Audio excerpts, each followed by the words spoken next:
Assalamualaikum warahmatullahi wabarakatuh. Perkenalkan, nama saya Sabrina Nur Anissa, Prodi Desain Komunikasi Visual. Di sini saya akan mempresentasikan materi pendidikan agama Islam yang berjudul Macam-macam Dasar Islam. Yang pertama, pengertian macam-macam dasar Islam. Apa itu macam-macam dasar Islam? Dasar Islam dikenal sebagai rukun Islam. Rukun Islam merupakan salah satu ketentuan dalam Islam. Dasar Islam tersebut telah disepakati oleh seluruh umat Islam. Rukun Islam ini sudah sesuai dengan hadis yang telah diriwayatkan oleh Bukhari Muslim. Dan ketika itu, malaikat Jibril sedang bertanya kepada Nabi Muhammad SAW tentang apa itu Islam.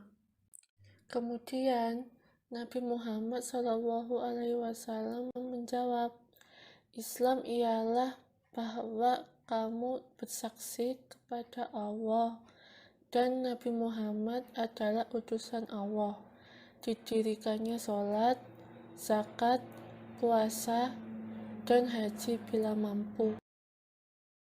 Yang kedua, macam-macam dasar Islam terbagi menjadi 7, yaitu yang pertama Al-Quran, kedua hadis, ketiga ijtihad, keempat fikih,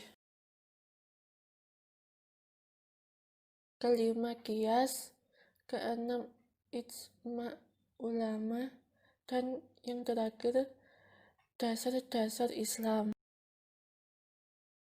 Yang ketiga, fungsi hadis terhadap Al-Quran sebagai dasar hukum Islam.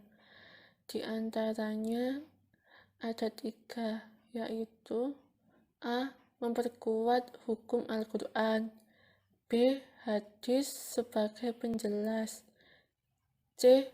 Menetapkan hukum tidak ditetapkan. Yang keempat, syarat berijtihad, yaitu balik, berakal sehat, dan beriman, dan memahami isi Al-Quran. Yang kelima, sejarah perkembangan fikih. Sejarah perkembangan fikih diantaranya dibagi menjadi 5. Yang pertama, penjelasan dari hukum-hukum yang diambil dari wahyu. Kedua, masalah yang akan timbul kepada Rasulullah SAW. Yang ketiga, menjawab dengan berdasarkan apa yang ada di Al-Quran. Keempat, sebagai salah satu ilmu di sebuah kitab. Dan yang kelima, adapun periodisasi menurut Al-Zarqah, yaitu A. Periode Risalah, B. Periode Al-Khulafaur Rasyidin, C. Periode awal pertumbuhan fikih. Yang keenam ialah rukun qiyas. Rukun qiyas terbagi menjadi 3. Yang pertama al-aslu, yang kedua al-far'u, yang ketiga al-hukmu. Yang ketujuh, macam-macam qiyas. Macam-macam qiyas diantaranya yang pertama qiyas ilat. Qiyas ilat terbagi menjadi 1, yaitu qiyas jali, Kias jeli ada dua jenis, yaitu kias mulawi dan kias musawi. Kedua, kias khafi. Kias khafi terbagi menjadi satu, yaitu kias syibih. Yang kedelapan, kehujahan ijma.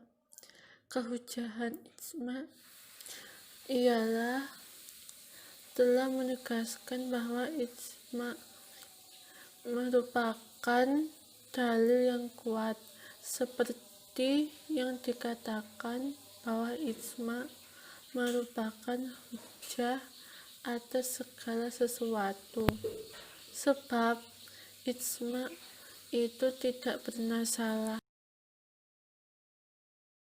Yang kesembilan, macam-macam ijma. Macam-macam ijma terbagi menjadi dua golongan, yaitu ijma syar'i. Ijma syar'i ialah kesepakatan para mujtahid melalui pendapat dan perbuatan terhadap hukum. Kedua, ijma sukuti atau iktibari.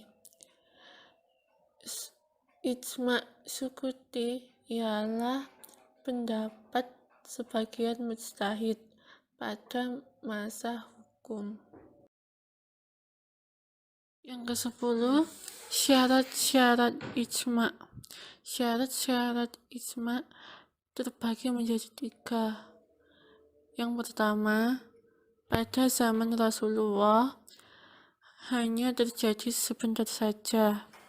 Yang kedua, kesepakatan antar sesama agama. Yang ketiga, waktu kesepakatan terjadi pada masa zaman Rasulullah. Yang terakhir ialah tiga bagian dari dasar-dasar Islam. Yang pertama, iman atau akidah. Yang kedua, Islam atau syariah. Yang ketiga, ihsan atau akhlak. Sekian dan terima kasih.